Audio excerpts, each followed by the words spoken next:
আসসালামু আলাইকুম প্রিয় দর্শক, আজকে আমরা আলোচনা করতে যাচ্ছি আল্লাহ তাআলার গুণবাচক এবং সুন্দর প্রকৃত মালিকের নাম আল মালিক।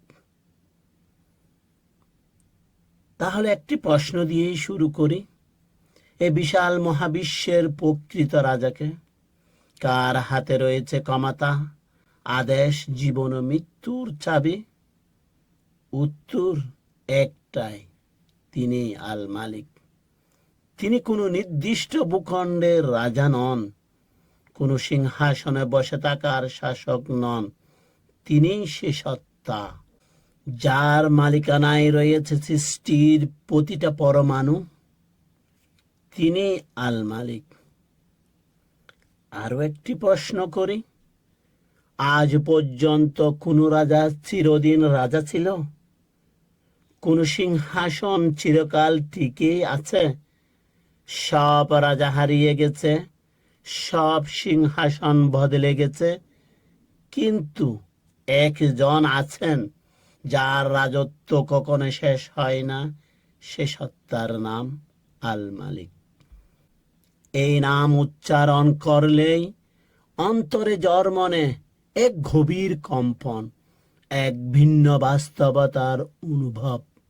কারণ এই নামটি সে সত্তার যার নির্দেশ ছাড়া কোনো কিছুই নড়ে না, কিছুই থামে না, কিছুই অস্তিত্বে আসতে পারে না।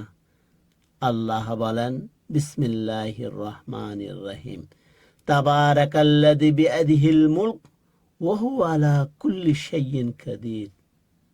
সূরা আল মুলক।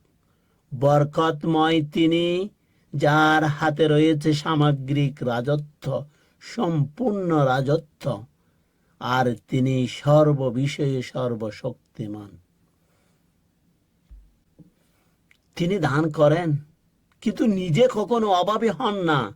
দুনিয়ার রাজারা দান করেন নিজেদের সীমিত অল্প ভাণ্ডার থেকে।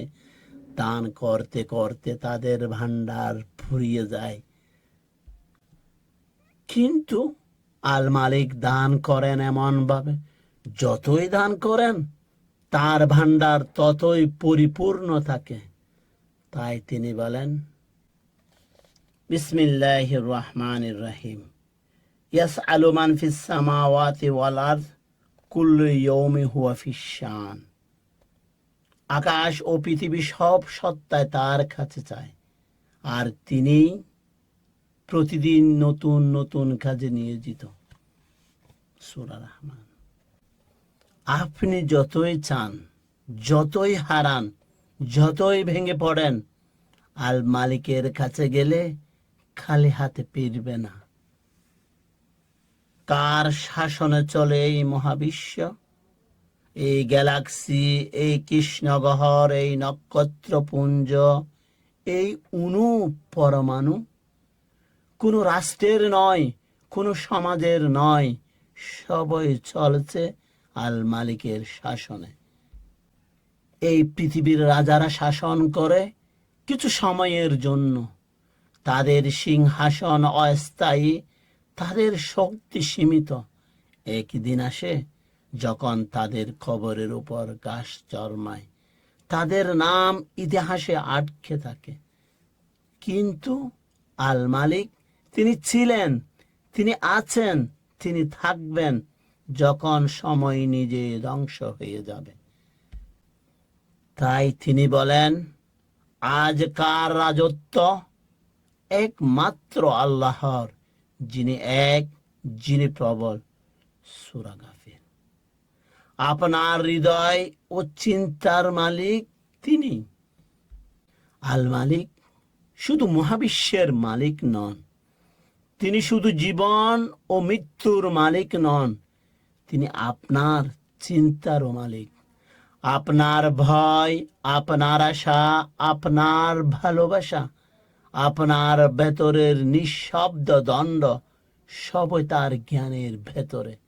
আপনি নিজেকে পুরোপুরি চিনেন না, কিন্তু তিনি আপনাকে সম্পূর্ণভাবে চিনেন।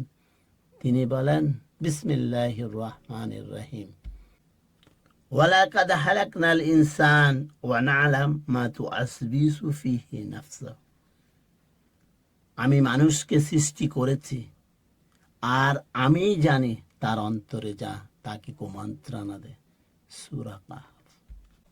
আপনি নিজের রাজা হতে চান, কিন্তু নিজের গভীরতায় জানেন না। আর যিনি আপনার ভিতরের কথাও জানেন, তিনি আল মালিক।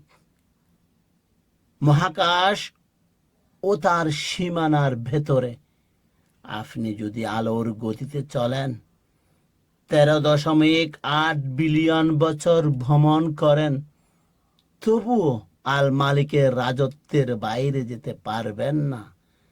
নাসা বা জেমস ওয়েব টেলিস্কোপ যা আবিষ্কার করেছে, সবই আল মালিকের রাজত্বের অতি ক্ষুদ্র এক ঝলক মাত্র। অহংকার ভাঙার এক সত্য। মানুষ ভাবে, এটা আমার টাকা, এটা আমার ঘর, এটা আমার ক্ষমতা। কিন্তু একটি অসুখ, একটি দুর্ঘটনা, একটি মৃত্যু সব কিছু বদলে দিতে পারে। কেন?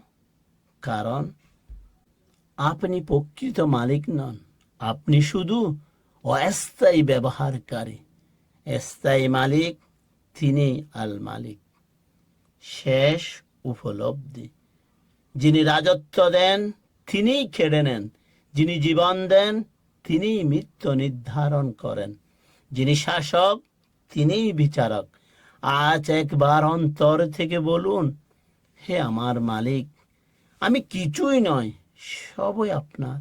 নিজেকে সঁপে দিন তার কাছে, দেখবেন আপনার ভেতরের সমস্ত অস্থিরতা শান্ত হয়ে যাচ্ছে। আল মালিক শুধু একটি নাম নয়, এটাই আপনার অহংকার ভাঙার সত্য, আপনার নির্ভরতার কেন্দ্র। যদি আপনি তাকে সত্যিকার মালিক হিসেবে মেনে নেন, তাহলে আপনার জীবন বদলে যাবে, আপনার হৃদয় মুক্ত হয়ে যাবে, আর আপনার ঈমান অটল হয়ে যাবে। এটাই আল মালিক। আমিন।